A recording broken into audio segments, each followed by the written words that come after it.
Hey guys, if you could do me a quick favor, if you like this episode and it tickles your fancy or any other episode that we've done in the past, share it on social media and tag us in that post so that we know you're talking about us. And we will immediately jump onto that app and we will respond to your tag.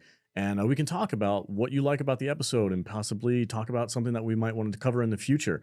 And we would love to bring you in our community. We have a wonderful Discord app as well. There's a bunch of people in there that just love chatting with us. And we'd love to hear from you. So if you like this podcast, tag us in that post and we'll get back to you as soon as we can. Thank you guys so much. Back to the podcast. Nerd! Now, guys, we're going to run a tiny bit long here, but this is only because we got the original Star Trek crew, and there's a Star Trek story I want to talk about, which is Star Trek Phase 2. Now, we have this story from... We have this story from Hollywood Reporter that talks about how basically Star Trek is getting a reorientation in terms of strategy, where instead of new TV series, they're going to be pivoting to mini movie events like miniseries and actual movies. And Section 31 has been transitioned from a TV show to a movie starring Oscar winner Michelle Yeoh. And this signals kind of like a shift in Paramount's thinking about how they're going to move forward with Star Trek, because they have so many Star Trek things already going on. So, Brian, I know you and Shane are like all on top of this on your podcast channel. What can you tell us about this new strategy? New strategy is we are out of money. And we need to keep... I know what that's like. Yeah. We need to keep these Trekkies on the hook.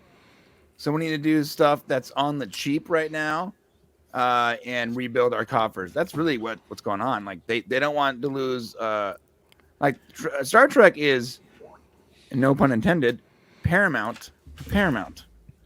It is the foundation in which that entire network was built on, and they have other shows that will keep subscribers on. However, if you look at all the other shows, they're ending.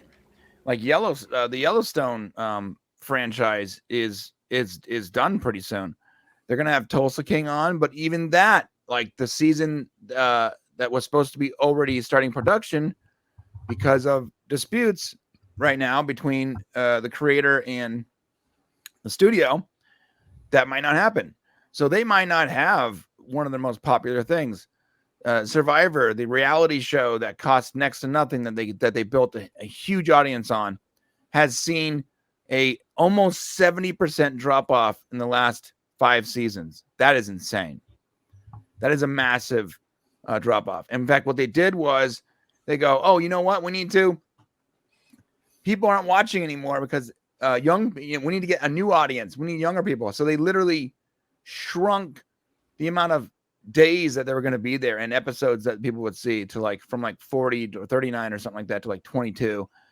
And they did this whole all-inclusive thing with we're going to make sure that we have more than 70% of this.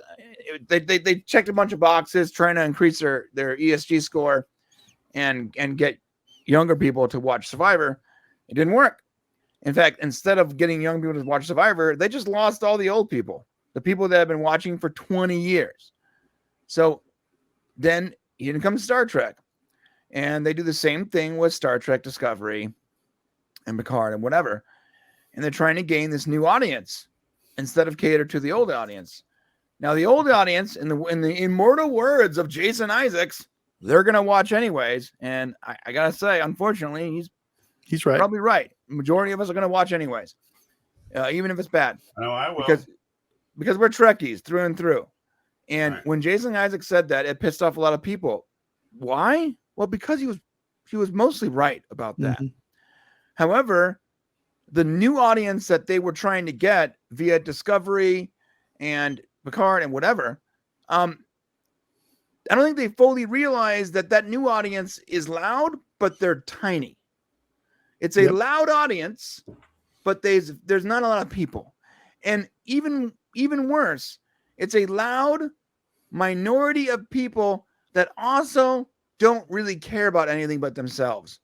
and aren't buying merchandise and aren't buying hard media and aren't supporting the things they like the way us older guys and gals that have been watching Star Trek for some of us 60 years go gaga over. We buy and we want to support our favorite thing. We'll buy the figurines, we'll buy the hard media, we'll buy the Blu-rays and the posters and whatever, right?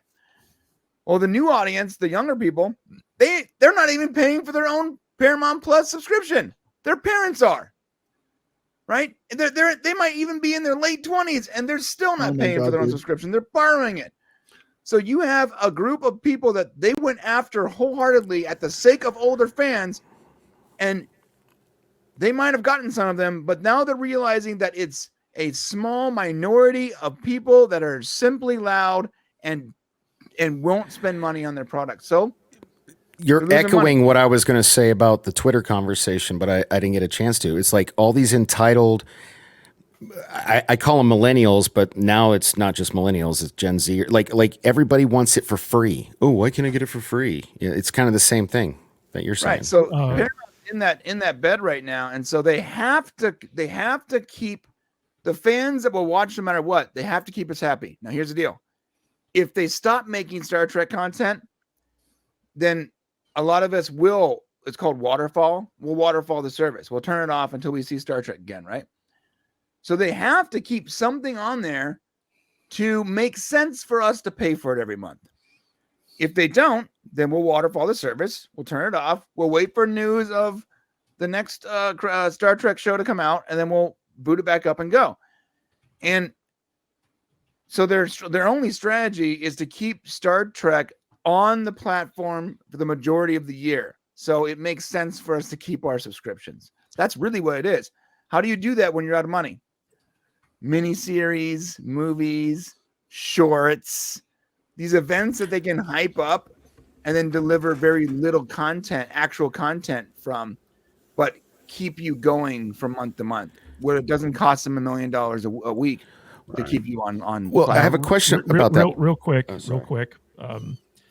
I wanted to highlight this comment from John Kakaza, a good friend of the show.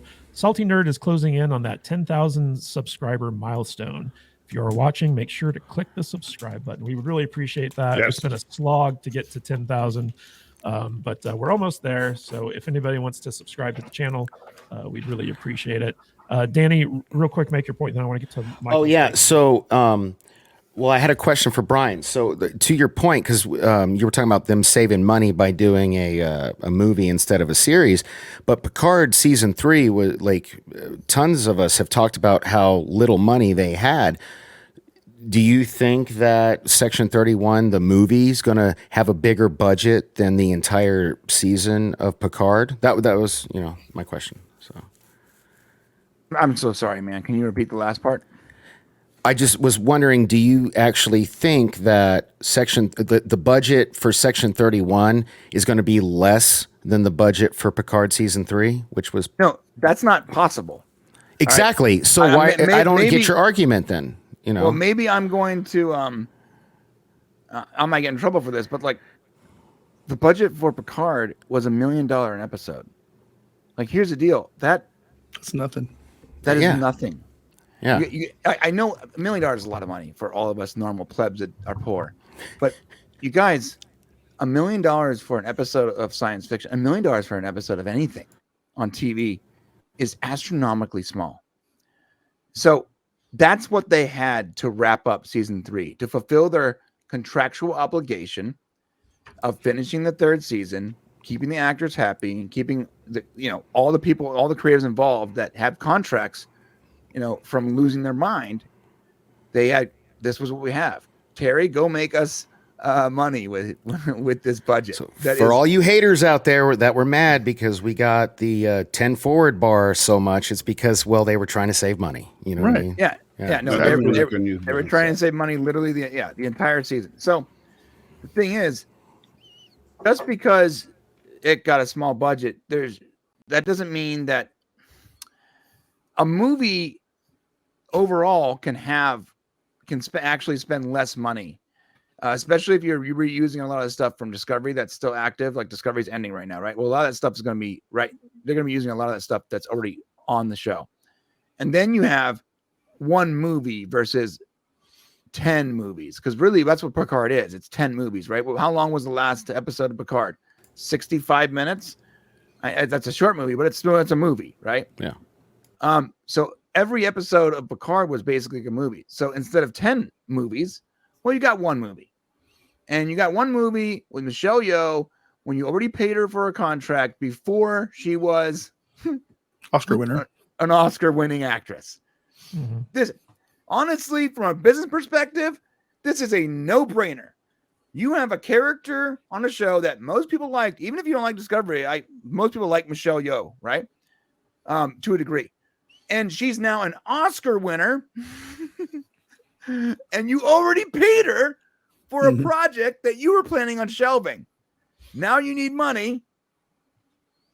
There you go. All right, the guys. cheapest way, biggest bang for your buck way to make some dough. Guys, but before I bring Michael on for this, I just want to remind you this is your last chance to get in on the giveaway. So just type in hashtag Salty Saturday in the chat, the YouTube chat, if you guys want to be entered for it. Michael, what's your take on Paramount's new strategy for Star Trek going forward with more movies and miniseries rather than actual series? I think it's a complete loser. I think that's going to effectively destroy the franchise. The problem is that Star Trek flourishes as a series, not as film. While I do like the first 6 Star Trek films overall, I think that Star Trek is at its finest when you can do it as a series, not as standalone adventures.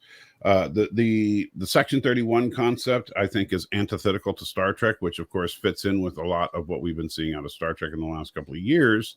Where we're going to probably see a lot of nihilism, a lot of execution type killings and stuff like that.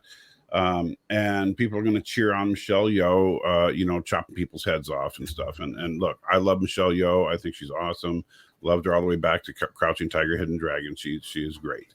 But the thing is that's not why, that just because she can kick ass doesn't mean that's the show. Section 31 is a show that I think is interesting. I think that it's a horrible concept from beginning to end. I It agree. never should have even been a concept.